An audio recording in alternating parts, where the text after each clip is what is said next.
Muy buenas noches, despierta España. Soy Roberto Granda. Mientras Podemos, como todo producto mediático, va desapareciendo poco a poco del escenario político español, ya que tras encamarse con todos los nacionalismos periféricos, al final los ceporros nacionalistas de esas regiones decidieron votar a los excluyentes auténticos, Bloque Galego y Bildu. Su líder recrudece los ataques a la prensa y a la justicia, envuelto como está en su particular lío de cloacas. Con su poder aún intacto como vicepresidente, pero con un futuro poco alentador, una víbora como Pablo Iglesias puede tornarse muy peligrosa si se ve acorralada o a punto de caer. Es impredecible la respuesta a su debacle electoral y al cerco judicial. De momento está enseñando los dientes. Ha nombrado a periodistas y utilizado un término, un modo amenazante. Rafa Núñez Huesca me decía en una entrevista que solo es un mierdecilla. Veremos cómo evoluciona, no debemos olvidar que es un totalitario que tenía vínculos muy cercanos con el entorno de presos de ETA. Una de las características de toda tiranía es la eliminación paulatina del disidente. Cárceles, represión, censura, tortura o muerte. En España, este partido de alma chavista, Podemos, purgó a sus propios miembros díscolos hasta quedar prácticamente en un negocio familiar del líder supremo. Y lo único que separó a algunos purgados del Payolet o de la cuneta fue vivir en la civilizada Europa, de momento.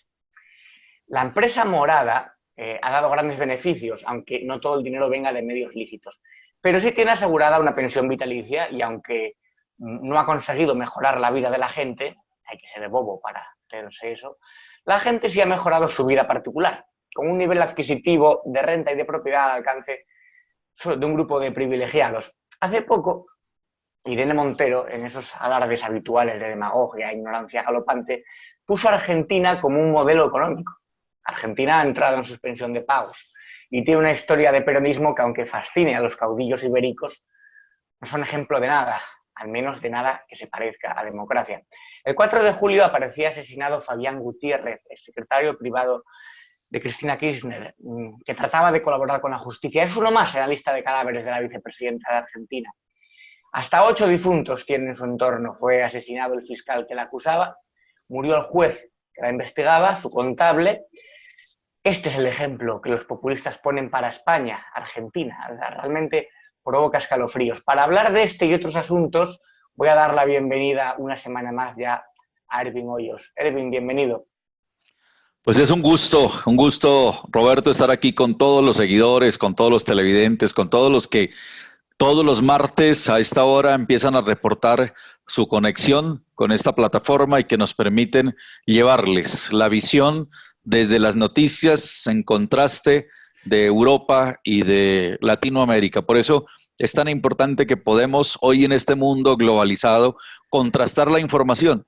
Y lo que dicen los de Podemos en España cuando ponen a Argentina como un modelo y como una referencia, pues es solamente hacer un clic y les podemos mostrar que es todo lo contrario, que es populismo, que es tiranía, que es persecución y que todo aquel que amenace sus intereses, inmediatamente lo asesinan, lo entierran, lo desaparecen, tiran la piedra y esconden la mano. No solamente es este caso del exsecretario de Cristina Fernández de Kirchner que lo asesinaron y lo enterraron en una casa campestre, sino hay 7 casos más, pero son 7 casos de mayor relevancia, pero se habla de más de 3.000, ojo, más de 3.000 perseguidos por el kirchnerismo, más de 3.000 víctimas de persecución política en Argentina que han sido desaparecidos y que sobre ellos no se habla absolutamente nada. En algún momento estas personas fueron una amenaza para esta ideología socialista en Argentina, que es la misma que impusieron en Venezuela y es la misma que están imponiendo en España, la misma que defiende Pablo Iglesias, la misma que impone Maduro, la misma que impuso Chávez, la misma que han seguido orientando los castros para expandir por América Latina y que en Argentina ya está incrustada. Pero no podemos olvidar que Argentina ha tenido muchos nexos con España y hay muchos personajes de la política española vinculados a estas acciones de encubrir los delitos de los Kirchner. Y vale la pena señalar que uno de esos es el juez Baltasar Garzón, que ha estado muy vinculado con los Kirchner, que ha estado facilitándoles encubrir todos esos delitos y por qué no tal vez hasta asesorándoles para que salgan impunes de todas estas acciones que no son más que crímenes programados para mantenerse en el poder, para imponer miedo, para imponer terror y para imponer persecución. Así que al final todo esto es lo mismo y eso es lo que vamos a ver en este programa. Antes de meternos con Argentina, antes de ir hacia ese país de Sudamérica, Erwin, el pasado domingo el partido Podemos sufrió una debacle electoral tanto en el País Vasco como en Galicia. De hecho, en Galicia desapareció completamente de la esfera política. A pesar de estar en el poder en España, no ha conseguido afianzar el resto de plazas de poder. El populismo, como producto mediático, si no alcanza rápidamente el poder absoluto, tiende a desinflarse. ¿Y crees que tiende a irse poco a poco hacia abajo? Precisamente porque no está sustentado en nada sólido, son solamente soflamas y demagogia. Normalmente la ignorancia al pueblo no le dura mucho. La ignorancia utilizada políticamente se sostiene muy poco. Así que cuando los populistas inflan a la gente con información falsa y con ilusiones, con el tiempo la gente empieza a darse cuenta que les han dicho mentiras y de inmediato el populismo cae. Eso ha ocurrido en muchas partes del mundo en donde los populistas, a través de fake news, a través de shows mediáticos, a través de acciones, incluso hasta con su propia integridad para victimizarse y ponerse como héroes, han logrado llegar a escenarios importantes. Después esos populistas han caído y muchos están en la cárcel. Así que el populismo no tiene nada en contra mejor que el tiempo. Cuando el populismo se le logra poner trabas en el tiempo para que se desinfle, cae solito. Y eso es lo que ha pasado en Galicia y eso va a pasar en el resto de España cuando todos los españoles se den cuenta que estos populistas lo único que han hecho es utilizar una cantidad de información a su favor, que mucha es información falsa, que es información mentirosa, que han trabajado lo que ellos llaman la compartimentación, y la compartimentación es la información fragmentada, ya que a los de estratos medios y bajos les dan una información, a los de estratos medios altos, a los industriales les dan otra y a todos los manejan con información compartimentada, y cuando se logra contrastar que están diciendo mentiras, el populismo cae. Así que es fácil desenmascarar a los populistas, solo basta con hacerles un buen seguimiento, con hacerles una trazabilidad de sus ideas y se da uno cuenta que son unos absolutos mentirosos empedernidos que usan esa técnica para engañar a la gente. Hablas de victimizarse. Pablo Iglesias basó su campaña, su última campaña electoral, las generales, en una supuesta trama de las cloacas del Estado contra él y se demostró que era falsa, que era todo lo contrario, que fue una cosa orquestada por él mismo y que la verdadera cloaca es la suya, la de Pedro Sánchez. Esto es algo bastante habitual, el incluso formar o construir casos contra ellos y me has dicho también en alguna ocasión que allí incluso algunos fingen su propio secuestro, fingen secuestros. Mire, hemos tenido casos en Latinoamérica, especialmente en Ecuador, en Colombia. Si vamos a Ecuador, por ejemplo, aquí en Ecuador vimos a Rafael Correa haciendo un show en donde él mismo estaba diciendo que las propias fuerzas militares lo querían secuestrar y que querían darle un golpe de Estado. Y fue tanto que fue grabado, ojo, fue grabado ensayando el show que le iba a hacer a la gente, poniéndose en una ventana, quitándose la corbata y desafiando a los que le iban a dar el golpe de Estado, unos golpistas que no existían. Y lo hizo en 7 escenarios distintos hasta que logró llamar la atención de los medios de comunicación y lo hizo noticia durante unos pocos días y luego después fue puesto en evidencia de que hacía parte de un show. En Colombia, por ejemplo, ha habido casos de gente de izquierda, incluso políticos de otros partidos que no son de izquierda, que se han ido a buscar la guerrilla para que los mantenga ya comiendo y durmiendo 15, 20 días, un mes, y luego decir que estaban secuestrados. Ahora que se ha desmovilizado la guerrilla, es que hemos conocido detalles de políticos que iban a pernoctar allá una semana, 8 días, 15 días, y les decían que cuando ellos volvieran, que ojalá dijeran que efectivamente sí los habían tenido secuestrados para ganar adepciones políticas. Así que esto ha pasado en muchos escenarios, pero especialmente los populistas son los que montan los shows mediáticos más grandes, y lo hemos visto, por ejemplo, con Maduro. Maduro montó un show mediático con unos drones en donde dijo que le iban a hacer un atentado, y después por inteligencia y por investigaciones pudimos conocer que ellos mismos habían preparado los drones simulando un caso que ocurrió en Yemen, en donde efectivamente asesinaron al comandante de las fuerzas con un dron. Pues ellos quisieron traerse y copiarse esa misma estrategia terrorista, pero en este caso ya era para convertirla en un show noticioso, y luego hizo el simulacro de que metían a la cárcel a unos cuantos militares, y esto era solamente hacer noticia, ganar titulares en la prensa y generar más adepciones políticas en distintos escenarios. Y esto le cae mucho a los incautos, la gente que no está bien informada, pues asimila esa información como cierta, pero al final estas acciones populistas después terminan cayendo por sí solas, y se dan cuenta que al final fueron montajes judiciales o montajes mediáticos, y cuando el populista es descubierto, sube como palma y cae como coco. Decía el filósofo español Fernando Savater que el populismo es la democracia de los ignorantes.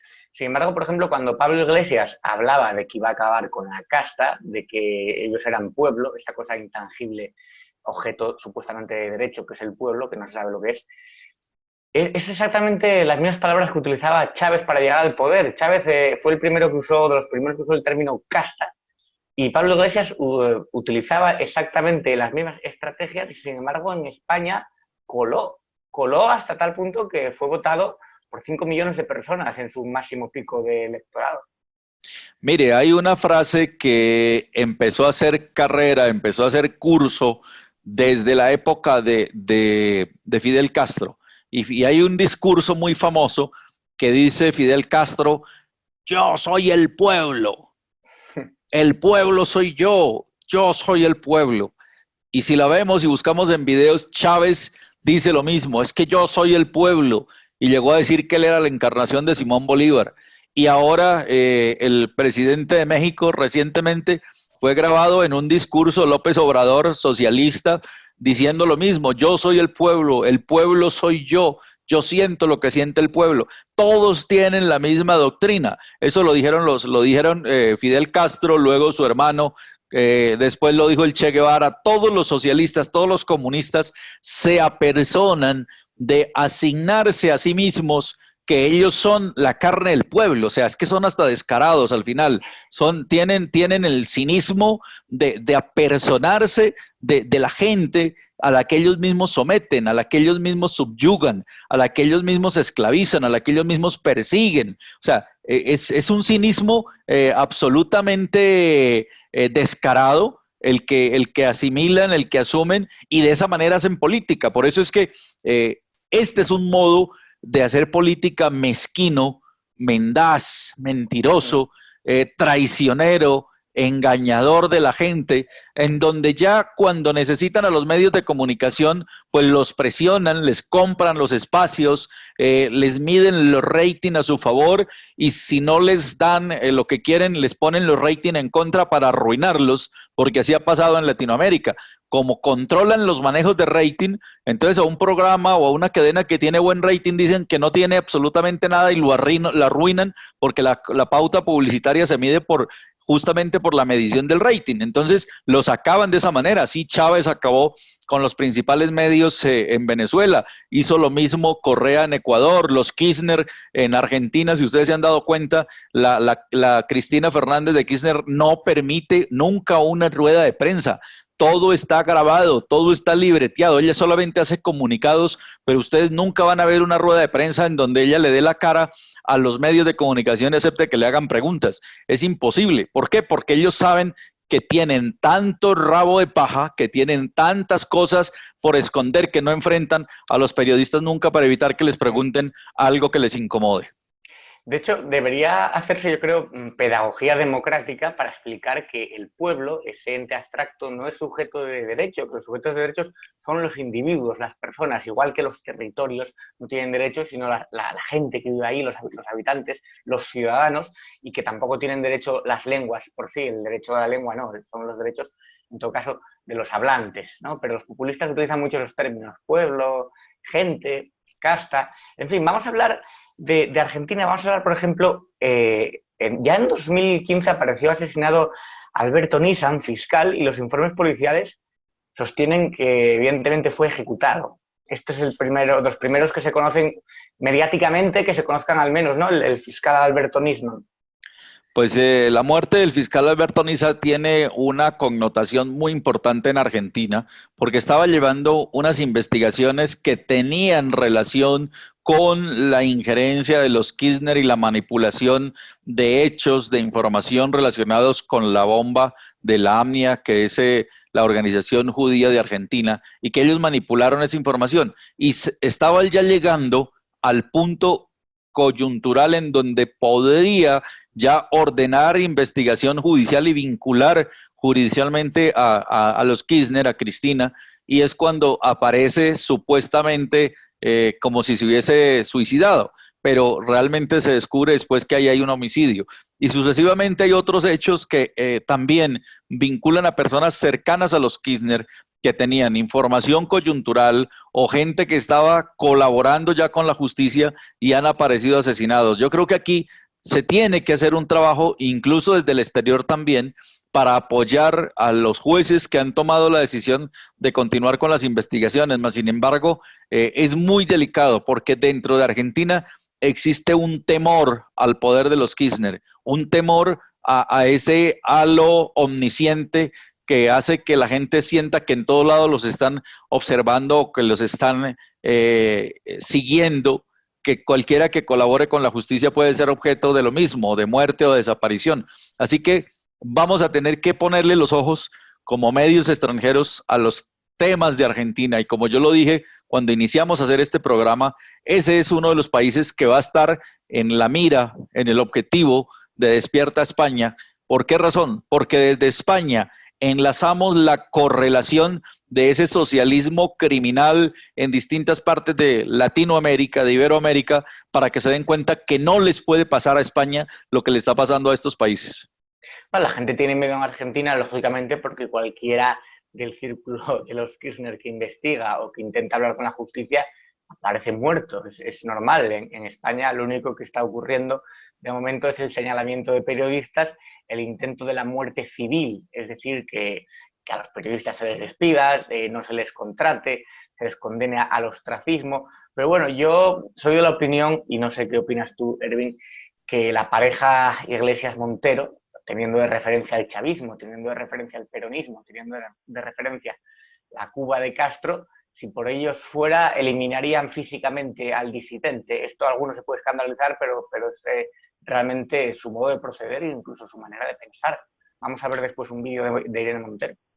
Yo creo que ver el vídeo de esta mujer poniendo en evidencia primero su ignorancia y segundo de ejemplo a Argentina, pues esto es como poner de ejemplo a Cuba digamos, no sé, de la abstención o de la religión. Yo creo que ahí no hay absolutamente ninguna coincidencia y se le tendría que medir tal vez hasta el concepto intelectual. Yo no sé si esta mujer tiene algún problema de conocimiento, ¿sí? De discernimiento, o le hicieron también hecho el lavado de cerebro, o sencillamente a la gente cuando le llega el dinero de arriba, cuando se lo extraen al pueblo, cuando usurpan el poder y tienen tanto dinero a disposición, pues dicen las sandeces que puedan decir y que ni siquiera se sonrojan. No les sorprende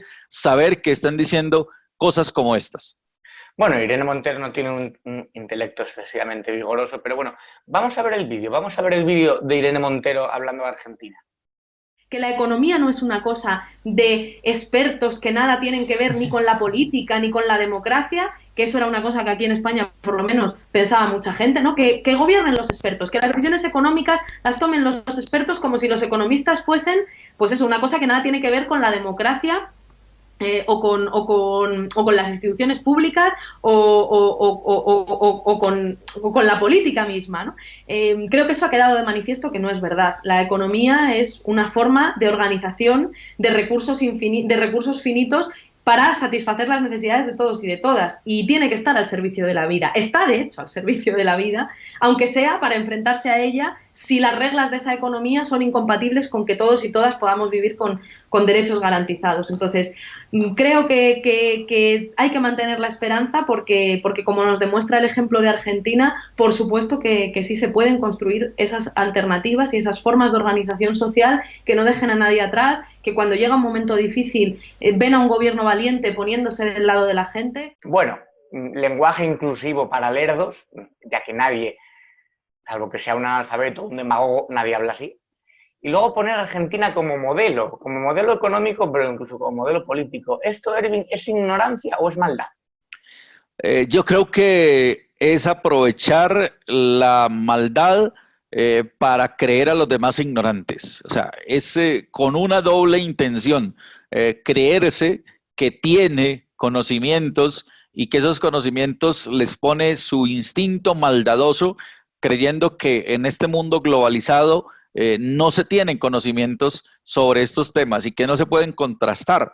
Yo creo que los políticos tienen que entender que cualquier palabra que digan, que cualquier cosa que digan, inmediatamente va a ser auscultada y contrastada. Solamente basta con entrar a un portal de internet y mirar lo que pasa en Argentina, mirar que vienen de una crisis económica propiciada por los mismos Kirchner, que tuvieron el acabose de su economía por las mismas acciones corruptas de sus gobiernos, en donde lograron desfalcar el país, donde pusieron a Argentina en la crisis más profunda y luego lo sometieron a impuestos, lo sometieron a persecuciones, lo sometieron a todos los vejámenes que se puede someter a un país que cae en el socialismo. Y en esas reacciones ahora quieren taparlo, y estos, desde España, esta mujer es una de las que ahora quiere poner a Argentina como ejemplo para taparle un escándalo tan fuerte como el que tuvo Argentina y decirle a los españoles que el socialismo es bueno, que hay que ir en esa línea, que son un modelo, que son un ejemplo. O sea, esto es un asalto al pensamiento natural de entender que cuando un país fracasa, es culpa de los mandatarios. Cuando un país fracasa, es culpa de los que han estado al frente y no lo quieren asumir. Pero mientras España se encamina hacia una crisis económica bastante salvaje, con una recesión que todos los índices anuncian que va a ser bastante dura, estos populistas están viviendo bastante bien y además con un tren de vida no accesible a todo el mundo, o sea, pues unos pocos privilegiados. La zona, por ejemplo, en la que viven los Iglesias Montero en Galapagar es una zona exclusiva. Esto también es algo común en los populistas en América Latina, ¿no? El enriquecerse y el vivir a todo tren mientras el pueblo pasa penurias. Mire, Evo Morales, cuando estaba en Bolivia, que fue sacado ahora recientemente con esta reacción del pueblo que votó y que lo logró sacar electoralmente del poder, pues ahí es cuando se dan cuenta que vivía bajo la ostentación de las riquezas, vivía cual jeque árabe en un país que está surgiendo de las dificultades y que Bolivia ha vivido la crisis más difícil, pero como él estaba aliado con los cocaleros, productores de coca que le venden la materia prima para procesarle coca al Chapo Guzmán, pues obviamente él estaba bajo la total ostentación, viviendo en el mejor estrato, viviendo en las mejores condiciones económicas, viviendo de algo que ni siquiera el más rico comerciante, empresario, millonario de Bolivia se lo pudiera dar. Él venía de una casta indígena que llegó al poder usando el socialismo, usando el comunismo, pegado de Hugo Chávez, y empezó a vivir a las mismas anchas de Hugo Chávez. Todos ellos son los mismos, son igualitos. Chávez, miren, estar la hija hoy en día entre las personas más ricas de Venezuela y de Latinoamérica. O sea, yo no sé por qué se ha demorado tanto la DEA, el gobierno de los Estados Unidos, en caerle a esta mujer que no ha hecho más que lavar activos, porque ese es un delito. Está lavando activos y está la hija de Hugo Chávez, que no ha trabajado nunca en su vida, que solo hizo fue esperar que su papá llegara al poder para enriquecerse. Ella hoy en día está entre las más ricas. Eso debería estar ya en la mira de la justicia norteamericana. Así que todos esos son parte de los que nosotros aquí en este programa esperamos dentro de muy poco que se empiecen a ver las acciones judiciales. Sí, de hecho muchos de los hijos de los jerarcas del chavismo están en Madrid y en colegios privados. Es bastante curioso. Claro, los hijos del general Vladimir Padrino, un narcotraficante que ya deberían haber sido por lo menos deportados. El hecho de que su papá, un general de la Guardia Nacional Bolivariana, esté citado y pedido en extradición por los Estados Unidos y sus hijos estén en España, en manos de otro gobierno, ya hubieran sido expulsados, no detenidos porque tal vez ellos no tengan delitos, no les figure ningún delito, pero al menos por dignidad del país, expulsados de España, puestos a disposición en su propio país. Váyanse para Venezuela, ustedes son hijos de un narcotraficante, aquí no pueden estar, pero nada, como hay obviamente una complicidad y hay una alianza ideológica y tienen el mismo objetivo que hicieron en Venezuela, que es ahora quedarse con España, pues ahí están los hijos de Vladimir Padrino y están los hijos de otros generales de este régimen tirano de Venezuela. Erwin, yo la diferencia que veo con España, con otros regímenes en Latinoamérica, es que, por ejemplo, Hugo Chávez dio un golpe de Estado fallido. Hugo Chávez era un militar, estaba dispuesto a tomar las armas, estaba dispuesto a ir a la guerra civil.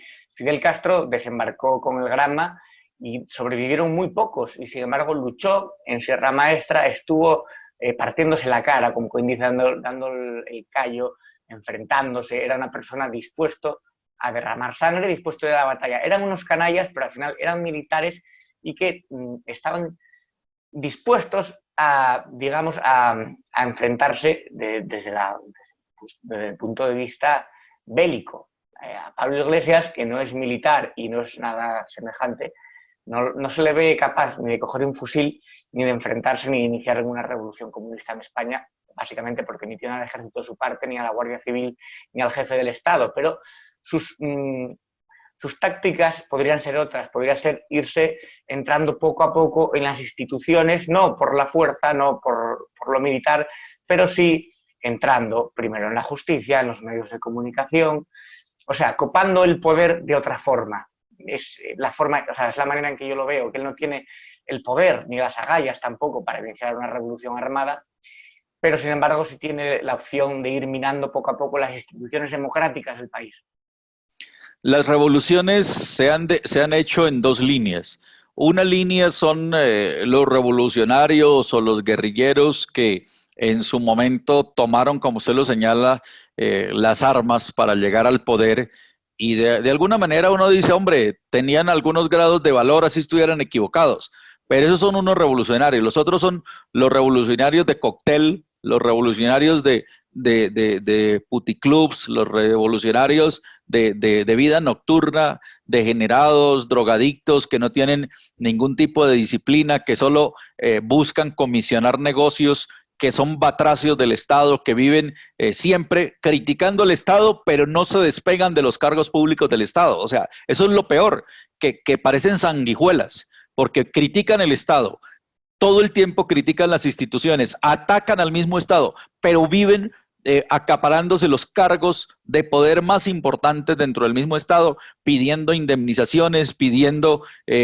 primas, pidiendo todos los beneficios del Estado, y lo viven criticando todo el tiempo. Por eso es que son sanguijuelas de la sociedad que aprovechan una condición política para meterse allí, y esos son los modelos de revolucionarios que ahora nos quieren imponer bajo unas doctrinas en donde la estrategia para ellos ganar es sembrar el odio, la estrategia para ellos ganar es sembrar la división, es imponer la lucha de clases, es generar esos compartimientos o compartimentaciones de información para enfrentar a unos y otros, para sembrar odio y cizaña en la sociedad, para sembrar división en las fuerzas militares, para generar enfrentamiento entre los medios de comunicación, y ellos imponen esa teoría de que los que están conmigo son los buenos y los que están contra mí son los malos. Entonces ese divide y reinarás hace parte de la teoría marxista-leninista, y eso la imponen ahora en las sociedades,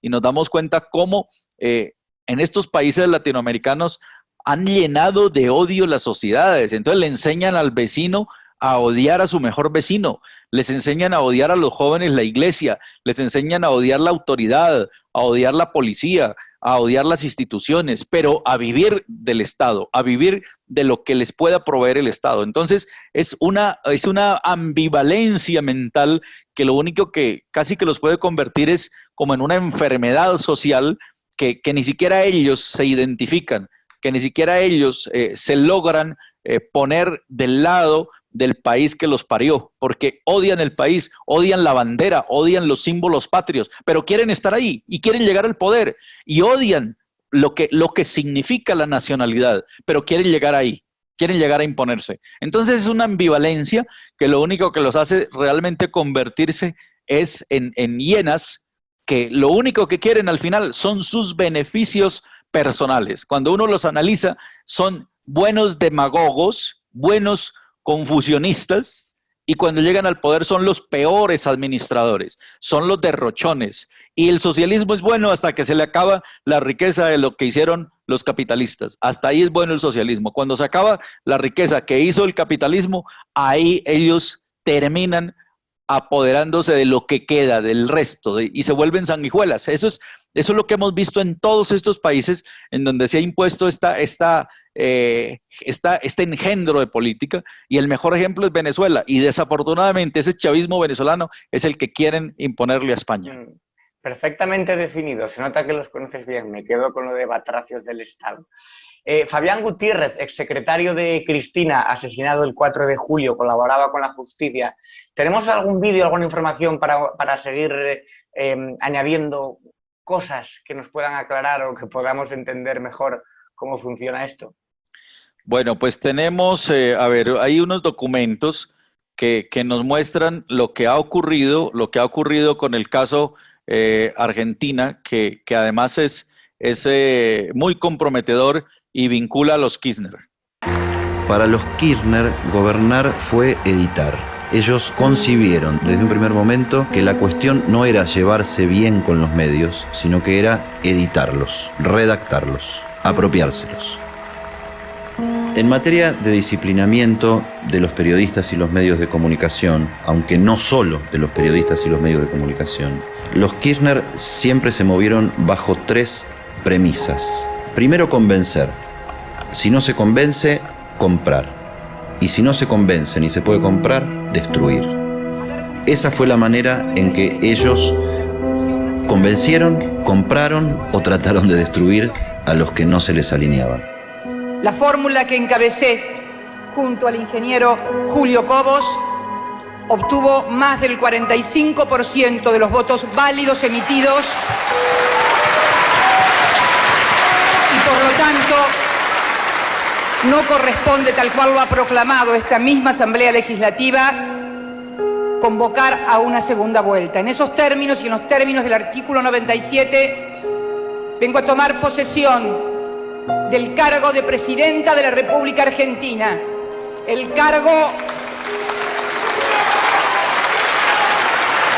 el honor más grande que puede tener un argentino o una argentina.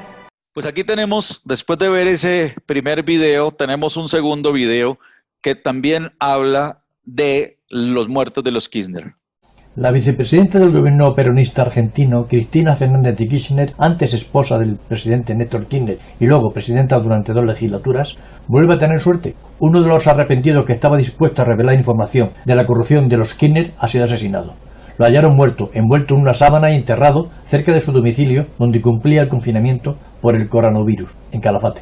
Fabián Gutiérrez, el que fuera secretario de Cristina, estaba colaborando como arrepentido en los famosos cuadernos de las coimas, donde se relataban todos los sobornos que siempre se ha sabido llegaban en maletas a la Casa Rosada y tenían que pesarse para calcular su valor, ya que era imposible contar tan cantidad de dinero en sobornos. Luego era transportado a la mansión de Calafate en los aviones oficiales de presidencia. Otra muerte muy sonada fue la del fiscal Alberto Nisman, que estaba a punto de incriminar a los Kirchner por encubrimiento del atentado contra la mutua israelí-argentina, la Amaya, suceso ocurrido en Buenos Aires en el 94 y donde murieron unas 22 personas que se encontraban en el edificio de la calle Pasteur 633.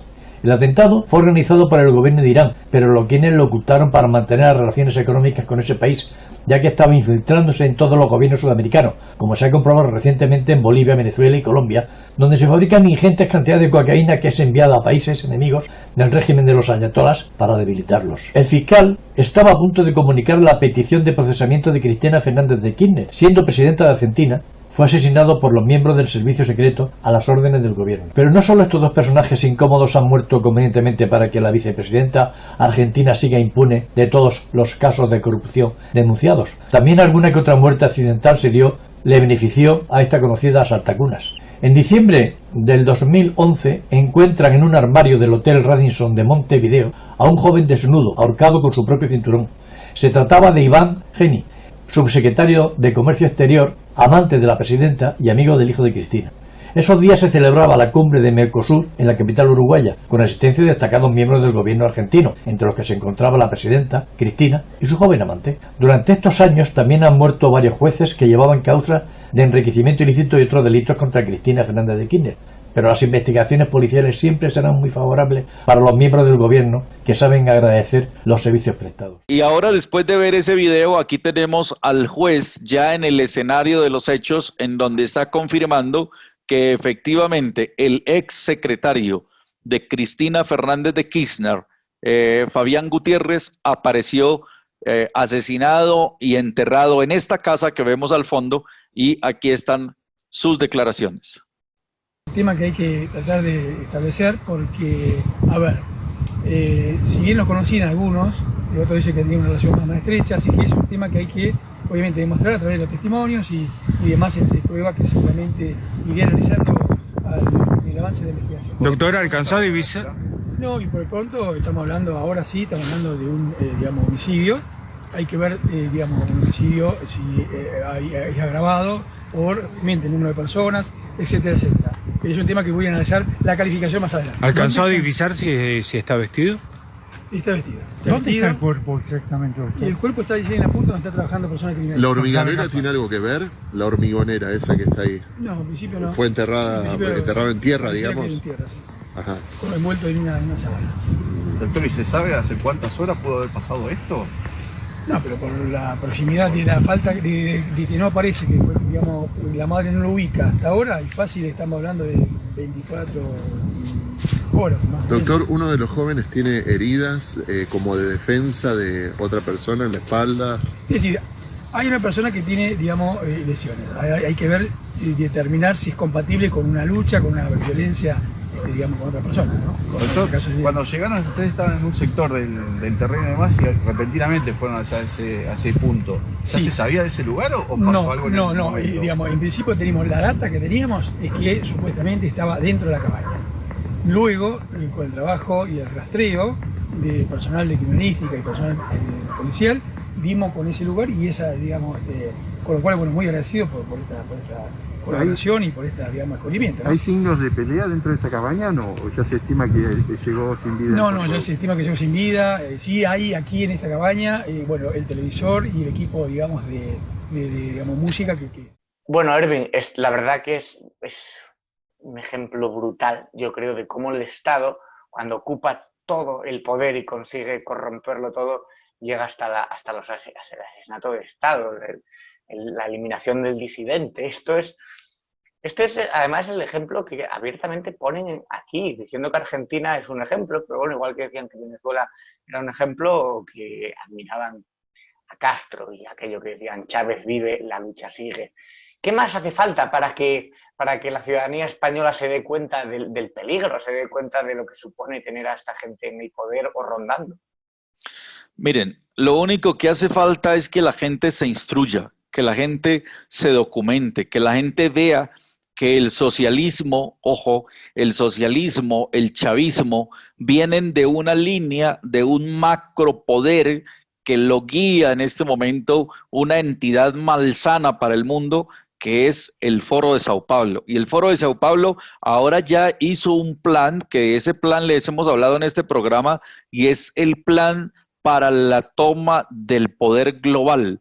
O sea, ellos no están hablando solo de quedarse con Venezuela, no se contentan con tener a Argentina, no se contentaron con tener a Bolivia y a Ecuador y a Nicaragua, quieren el poder global, quieren meterse a Estados Unidos, se están metiendo con la potencia mundial y quieren desestabilizar la democracia en los Estados Unidos y tienen unos planes para llegar a eso.